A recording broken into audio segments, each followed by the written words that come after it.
ಇಂದಿನ ವಿಡಿಯೋ ವಿಷ್ಣು ಸಹಸ್ರನಾಮ ಸ್ತೋತ್ರದ 101ನೇ ಶ್ಲೋಕದ ಕುರಿತಾಗಿದೆ.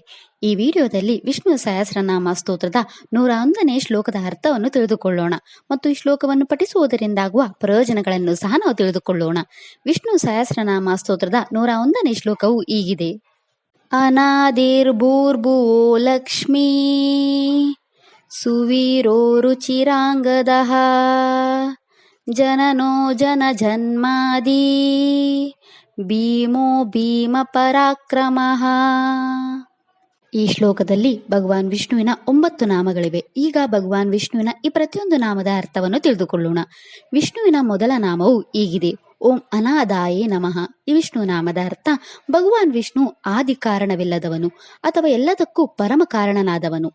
ಎರಡನೇ ವಿಷ್ಣು ನಾಮವು ಹೀಗಿದೆ. ಓಂ ಭೂರ್ಭುವಾಯ ನಮಃ. ಈ ವಿಷ್ಣು ನಾಮದ ಅರ್ಥ ಭಗವಾನ್ ವಿಷ್ಣು ಭೂಮಿಗೆ ಆಧಾರವಾಗಿದ್ದಾನೆ ಮತ್ತು ಗುರಿಯಾಗಿದ್ದಾನೆ ಅಥವಾ ಸಮಸ್ತ ಎಲ್ಲವನ್ನೂ ಧರಿಸಿರುವ ಭೂಮಿಗೂ ಆಧಾರವಾಗಿರುವವನು. ಮೂರನೇ ವಿಷ್ಣು ನಾಮವು ಹೀಗಿದೆ. ಓಂ ಲಕ್ಷ್ಮಿಯೇ ನಮಃ. ಈ ವಿಷ್ಣು ನಾಮದ ಅರ್ಥ ಭಗವಾನ್ ವಿಷ್ಣು ಭೂಮಿಯ ಕಾಂತಿ ಸ್ವರೂಪನಾಗಿದ್ದಾನೆ ಅಥವಾ ಸ್ವತಃ ಸಂಪತ್ತಿನ ರೂಪದಲ್ಲಿರುವವನಾಗಿದ್ದಾನೆ. ನಾಲ್ಕನೇ ವಿಷ್ಣು ನಾಮವು ಹೀಗಿದೆ. ಓಂ ಸುಮೀರಾಯ ನಮಃ. ಈ ವಿಷ್ಣು ನಾಮದ ಅರ್ಥ ಭಗವಾನ್ ವಿಷ್ಣು ಅನೇಕ ವಿಧಗಳಲ್ಲಿ ಕೀರ್ತಿಸಲ್ಪಟ್ಟವನು ಅಥವಾ ತನ್ನನ್ನು ಪ್ರಕಟಪಡಿಸಿಕೊಳ್ಳುವ ಅನೇಕ ಅದ್ಭುತ ವಿಧಾನಗಳನ್ನು ಹೊಂದಿರುವವನು.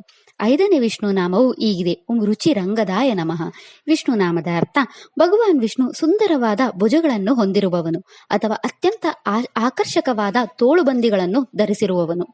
ಆರನೇ ವಿಷ್ಣು ನಾಮವು ಹೀಗಿದೆ. ಓಂ ಜನನಾಯ ನಮಃ. ಈ ವಿಷ್ಣು ನಾಮದ ಅರ್ಥ ಭಗವಾನ್ ವಿಷ್ಣು ಜನರನ್ನು ಸೃಷ್ಟಿಸುವವನು ಅಥವಾ ಸಮಸ್ತ ಜೀವರಾಶಿಗಳಿಗೆ ಜನ್ಮ ನೀಡುವವನು.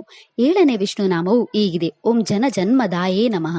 ಈ ವಿಷ್ಣು ನಾಮದ ಅರ್ಥ ಭಗವಾನ್ ವಿಷ್ಣು ಸಮಸ್ತ ಜೀವರಾಶಿಗಳ ಅಸ್ತಿತ್ವಕ್ಕೆ ಆಧಾರವಾಗಿದ್ದಾನೆ ಅಥವಾ ದೇಹವನ್ನು ಧರಿಸುವ ಜೀವಿಗಳ ಉಗಮಕ್ಕೆ ಮೂಲ ಕಾರಣನಾಗಿದ್ದಾನೆ.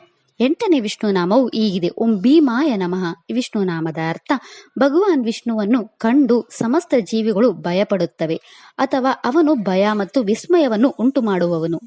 ಒಂಬತ್ತನೇ ವಿಷ್ಣು ನಾಮವು ಹೀಗಿದೆ. ಓಂ ಭೀಮ ಪರಾಕ್ರಮಾಯ ನಮಃ. ಈ ವಿಷ್ಣು ನಾಮದ ಅರ್ಥ ಭಗವಾನ್ ವಿಷ್ಣು ತನ್ನ ವಿರೋಧಿಗಳಲ್ಲಿ ಭಯವನ್ನು ಹುಟ್ಟಿಸುವವನು ಅಥವಾ ತನ್ನ ಅವತಾರಗಳಲ್ಲಿ ಆತನು ತೋರಿದ ಶಕ್ತಿ ಮತ್ತು ಧೈರ್ಯವು ಸಮಸ್ತ ಅಸುರರಿಗೆ ಭಯಭೀತಿಯನ್ನು ಉಂಟು ಮಾಡುವವನು.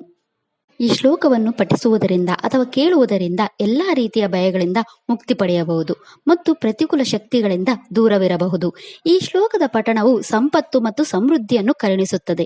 ಇದು ಪಾಪಗಳನ್ನು ಪರಿಹರಿಸಿ ಅಡೆತಡೆಗಳನ್ನು ನಿವಾರಿಸಿ ಸಂಪೂರ್ಣ ವಿಭಯತೆಯನ್ನು ನೀಡುತ್ತದೆ. ಶಾಂತಿ, ಸಮೃದ್ಧಿ ಮತ್ತು ಭಕ್ತಿಯನ್ನು ತರುವ ಇದು ಒಂದು ಪ್ರಬಲ ಆಧ್ಯಾತ್ಮಿಕ ರಕ್ಷಾ ಕವಚದಂತೆ ಕಾರ್ಯನಿರ್ವಹಿಸುತ್ತದೆ. ಉತ್ತರ ಭದ್ರಾ ನಕ್ಷತ್ರಕ್ಕೆ ಸೇರಿದ ಜನರು ತಮ್ಮ ಜೀವನದಲ್ಲಿನ ಎಲ್ಲಾ ಸಮಸ್ಯೆಗಳನ್ನು ತೊಡೆದುಹಾಕಲು ಮತ್ತು ನಿಮ್ಮ ಜೀವನದಲ್ಲಿ ಎಲ್ಲಾ ಶುಭಗಳನ್ನು ಪಡೆಯಲು ಈ ಮಂತ್ರವನ್ನು 27 ಬಾರಿ ಜಪಿಸಬೇಕು. ಇದಿಷ್ಟು ವಿಷ್ಣು ಸಹಸ್ರನಾಮ ಸ್ತೋತ್ರದ 101ನೇ ಶ್ಲೋಕದ ಕುರಿತಾಗಿತ್ತು. ನಾಳೆಯ ವಿಡಿಯೋದಲ್ಲಿ ವಿಷ್ಣು ಸಹಸ್ರನಾಮ ಸ್ತೋತ್ರದ 102ನೇ ಶ್ಲೋಕದ ಮೇಲೆ ಚಿಂತನೆಯನ್ನು ಮಾಡೋಣ. ಶ್ರೀಕೃಷ್ಣ ಅರ್ಪಣಮಸ್ತು. ಈ ವಿಡಿಯೋ ಇಷ್ಟ ಆದ್ರೆ ಲೈಕ್ ಮಾಡಿ, ಶೇರ್ ಮಾಡಿ ಮತ್ತು ಚಾನೆಲ್ ಸಪೋರ್ಟ್ ಮಾಡೋಕೆ ಸಬ್ಸ್ಕ್ರೈಬ್ ಮಾಡಿ. ಧನ್ಯವಾದಗಳು.